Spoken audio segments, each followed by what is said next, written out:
এটা পুকুরকে ভাই, এটা কোম্পানি চালান না নিজস্ব মালিক ভাই? কি কোম্পানি ভাই এটা?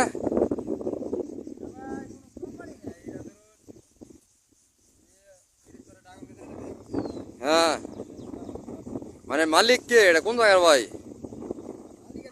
নিজস্ব জমিন ভাই? টোটাল কত ভাগের জমিন আছে ভাই এই জায়গায়?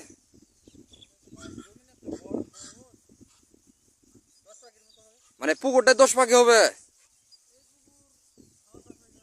মানে সেটাই সেটাই, টোটাল কত মন মাছ দিয়েছেন ভাই পুকুরে 10 পাখিতে?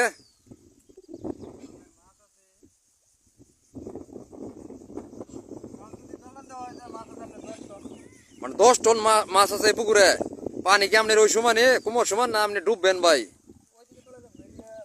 মানে সেটাই সেটাই, পানি কি এগুলা গিদা দেন ভাই এখানে? মানে মোটরতে পানি দিচ্ছেন, মানে কি মোটর সবসময় চালু রাখেন না বন্ধ ভাই?